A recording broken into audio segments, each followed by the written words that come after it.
Crowds of desperate people clamoring for food, and a metal fence separating them into sections of chaos.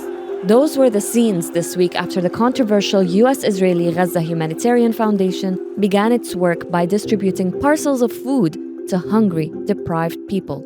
This after 3 months of an Israeli-imposed blockade on the Strip that has stopped everything, from baby formula to fuel, from entering. Reports and videos quickly emerged showing people overrunning a hub in Rafah, the southernmost part of Gaza. 4 people were killed there, and at least 47 people were injured on the first day alone, mostly by gunfire.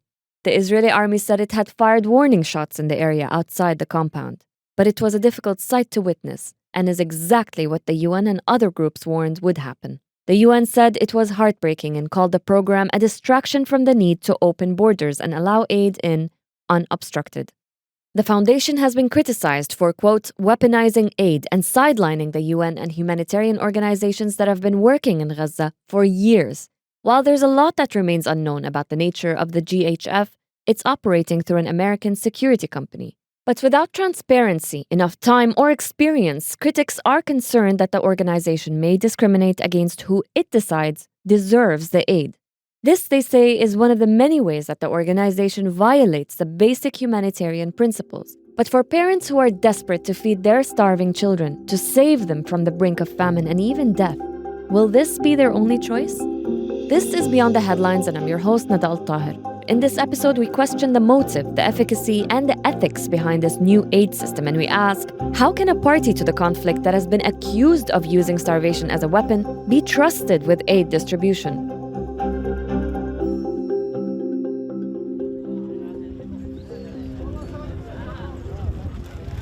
After the first day of the foundation's operations, the Israeli military said 8,000 boxes of food had been distributed. The Trump administration defended the aid efforts, saying they were successful despite what it claimed were attempts by Hamas to, quote, blockade the lorries coming in.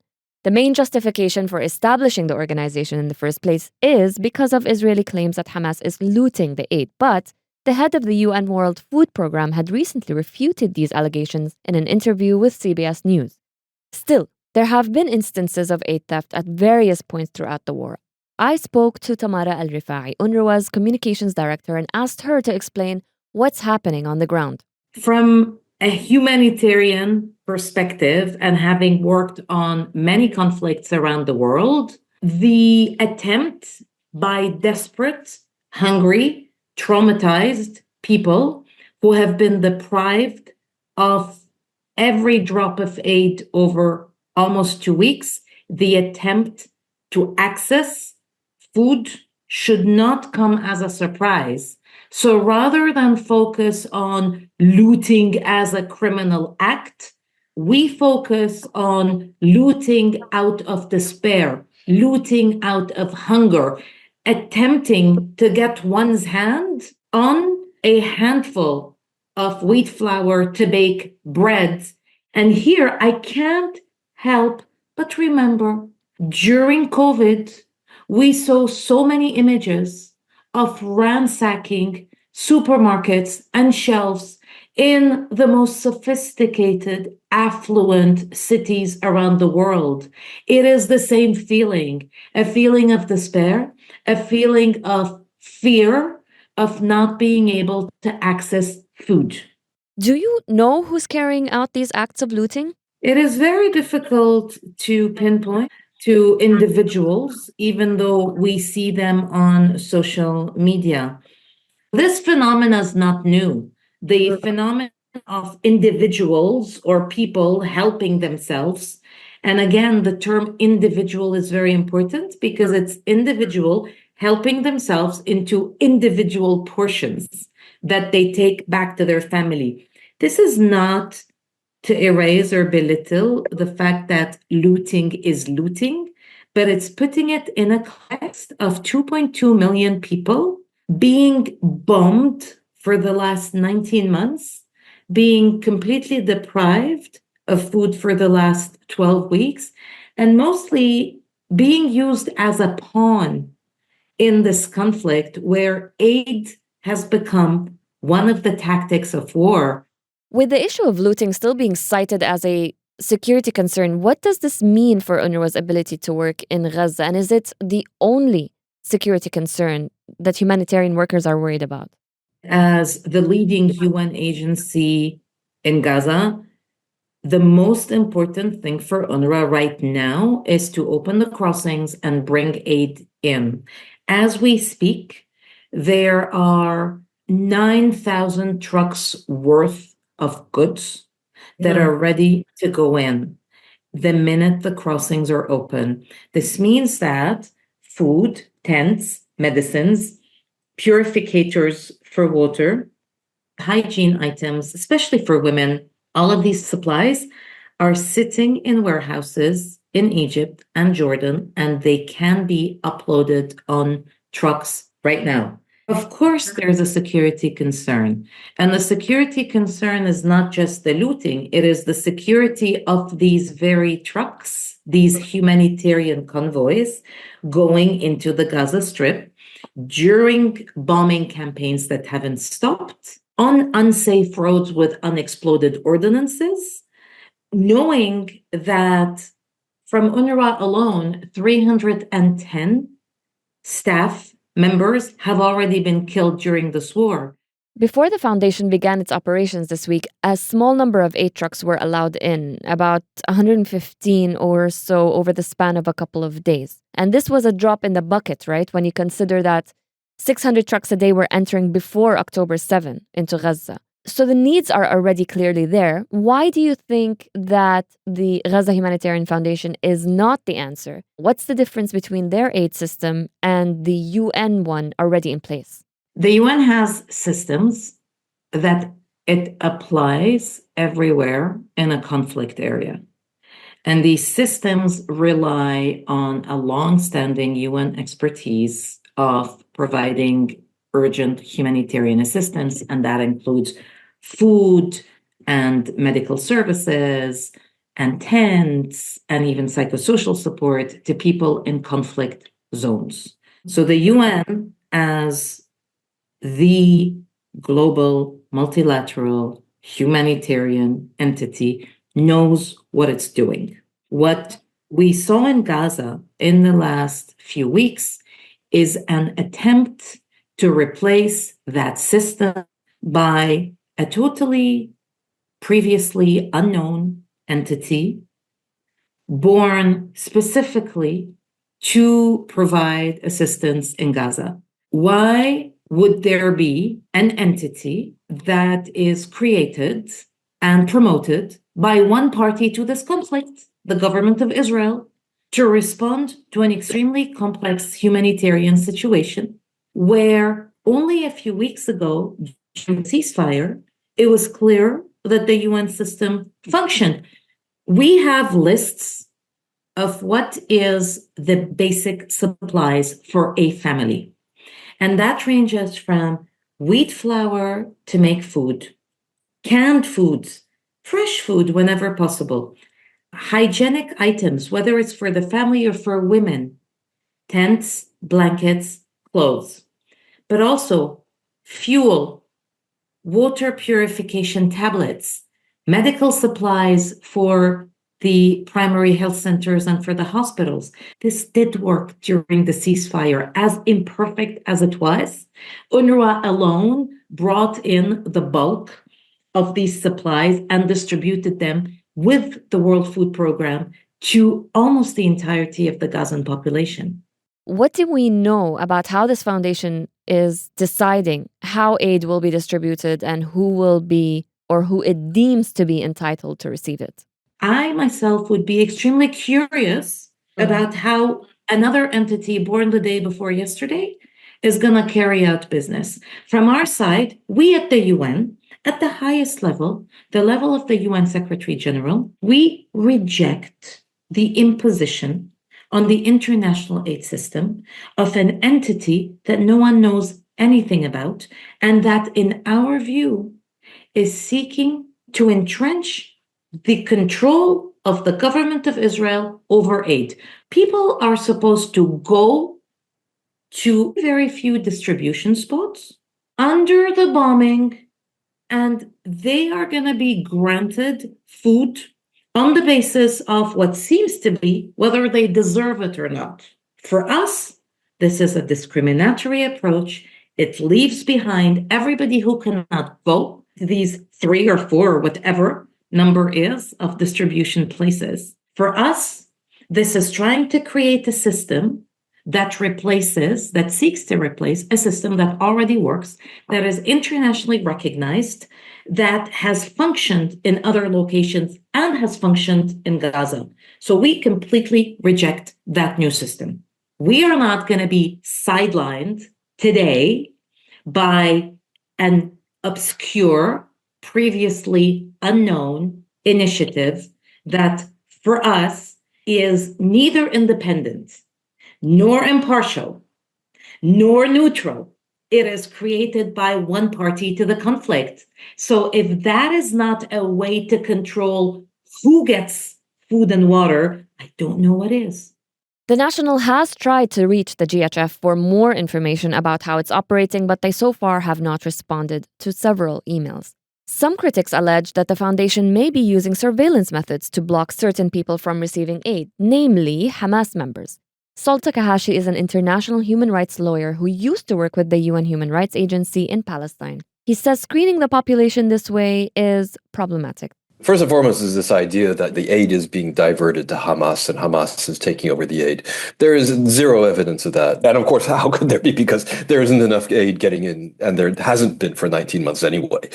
The other thing is that we really have to look and see when they, and also the Americans, talk about Hamas, when they're constantly referring to Hamas, the terrorist organization. Basically what they're aiming at, and what they have been doing, is portraying Hamas solely as a band of crazy guys with guns.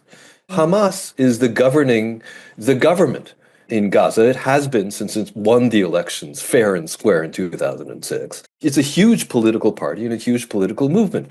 There is an armed wing, yes, and this armed wing is involved in combat with the Israeli military. So that's one thing. But there are many, many more, hundreds, thousands of people, tens of thousands of people that are affiliated with Hamas in a different way, which are civilian and which are not connected with Hamas's military activities.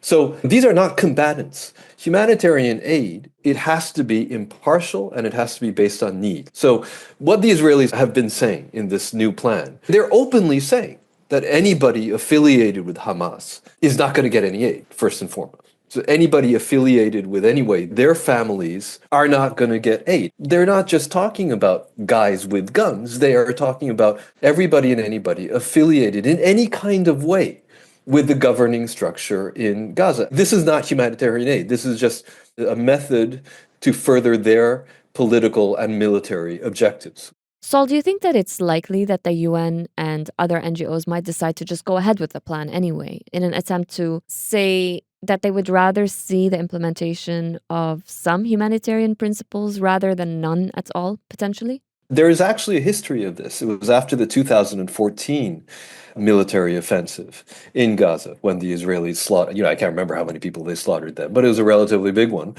And they demanded the establishment of a mechanism to allow humanitarian aid to come in after the offensive had ended.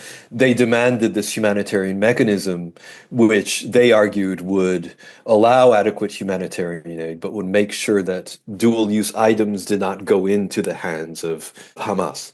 And unfortunately, many of the humanitarian NGOs went along with it at the time. They saw what a disaster that was.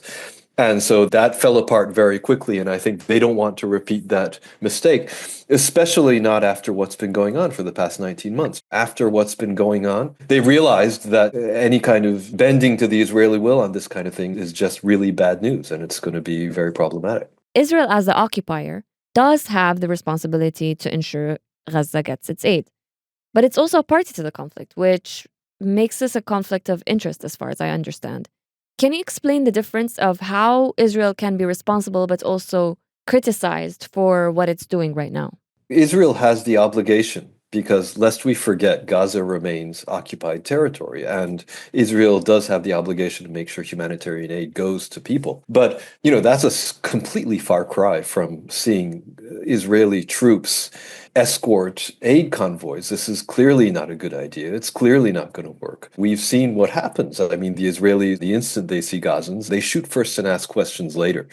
And the Israeli military, they're saying that we're going to provide security precisely because they want the Israeli military to do the screening. They want the Israeli military to be there to make sure that anybody and everybody affiliated in any kind of tangential way with the governing structure in Gaza is excluded. It's like the Israelis and the Americans saying, oh, Gaza's completely destroyed, so people should migrate abroad to find a better life. It's like, yeah, you destroyed it. I mean, look, it's the IDF, the Israelis that have been committing these massacres day after day. And the notion that all of a sudden, they're going to be the good guys, the guys with white caps, and they're going to gallop in with protecting the aid and making sure that people get humanitarian aid. I mean, this is just laughable. It's not going to happen.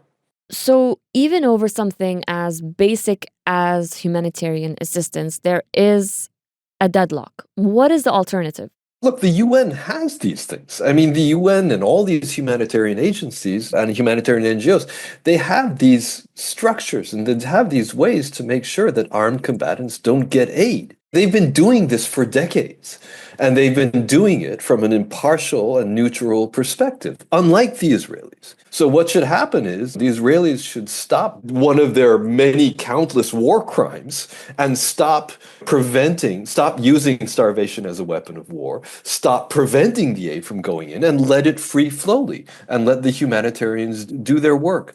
I don't think the answer is, okay, well, let's meet the Israelis halfway, because the Israelis have no intention of meeting anybody halfway, and they never have.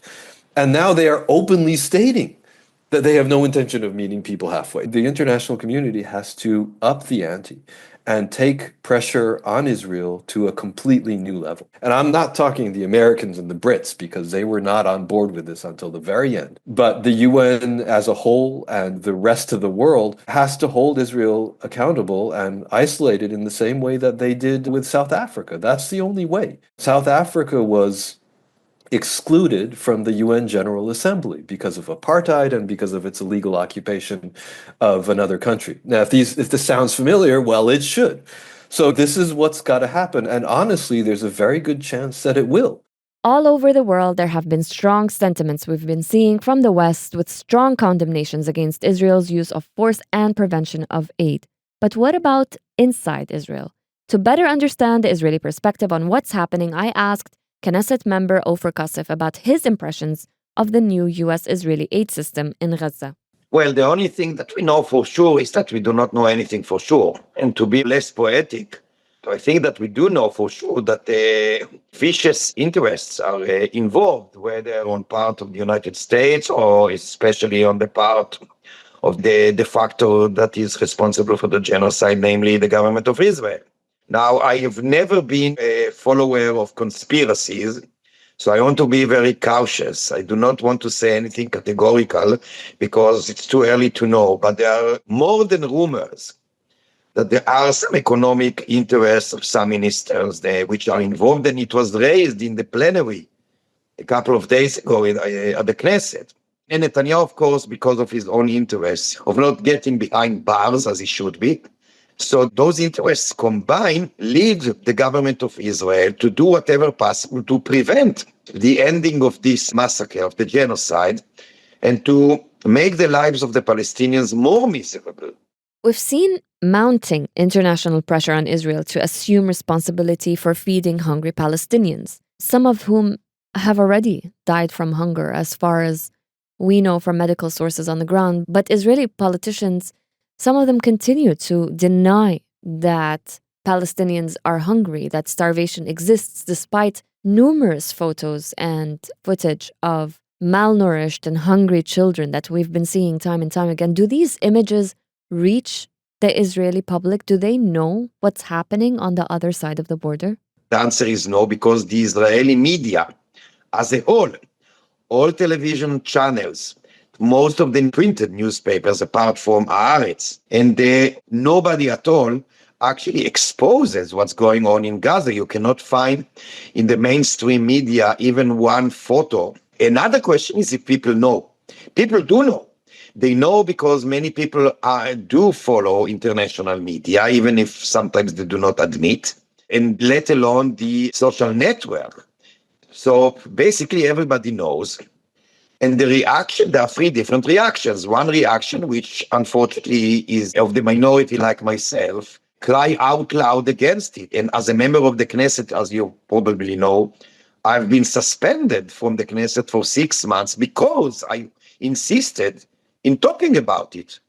And I guess that I'm just about to be suspended anew for the very same reason, because I do not and will not be silent. I will cry out loud against those crimes. So this is one group of people in Israel. There are thousands of Israelis like that, but this is still the marginal minority. There are another two reactions. One is denial. People who know what's going on, but deny it still. Another group is the people who know it and celebrate it, including in the Knesset. Just to understand, are the majority of people protesting against the government of Benjamin Netanyahu, or are they actually advocating for the rights of Palestinians inside Gaza? Because those are two very different things. The majority of the demonstrators within them demonstrate against the continuation of what they call war in Gaza. In my view, there's no war in Gaza, but a genocide. But still, they demonstrate against the war mainly because of the fear, which I share, for the fate of the hostages. So that's the majority. But you can see that within those demonstrations, as well as in separate demonstrations, we demonstrate also against the carnage and the genocide in Gaza. And you can see that the balance within the bigger demonstrations, the balance is shifting. I mean, we are still a minority, but still there is a shift. You can see more and more join us. And we do not encounter hostility as we did before. I don't know if you follow the names or familiar with the specific names of those families of hostages who lead the demonstrations. So one symbolic, very famous one is a woman called Einav Gauker, whose son has been a hostage in the hands of Hamas in Gaza. She's very vocal. You can see the evolution she went through. She was a pro-Netanyahu person in the beginning. Thereafter, she began to be against him and more vocal against him. But if 1 month, 6 weeks ago, she actually attacked us while we were standing with the photos of the children, 2 days ago, she actually said, I feel for the people of Gaza too. That should be stopped. So you can see that symbolizes the differences that we go through. It's far from being enough. We need the international community on our side. There's no enough pressure. We need much more. We've seen global condemnations before, but now it seems that there's a shift in the tone of the condemnations, with some states in the West even taking action. Do you think that this is different from what we've been used to seeing before in terms of tone and outlook towards Israel? Unfortunately, it's still mostly rhetoric and less actions. And I hope to see much more actions. If I believe that something like that will happen, I find it very difficult to answer because, as we know, unfortunately, too many interests are involved, economic interests, especially in arms trade and things like that. And I'm really terrified that too many governments are going to follow what they consider to be their interests rather than what justice requires. I'm trying to be optimistic. I am optimistic in the long run, but the people of Gaza have no time. By the way, the people of the West Bank too. Supporting the Palestinians and being against the genocide, the ethnic cleansing, the occupation, and the Israeli government does not mean being against Jews or Israelis. You know, some people refer to the situation as if it was a zero-sum game. It is not. It is a win-win or lose situation. Either both Israelis and Palestinians win, or both are going to lose. That's it for Beyond the Headlines this week. This episode was produced by Ben Barqawi and audio engineered by Arthur Edison. Yasmin Al-Taji is our assistant producer, and Dua Farid is our editor, and I'm your host, Nada Al-Tahir. Thank you for listening.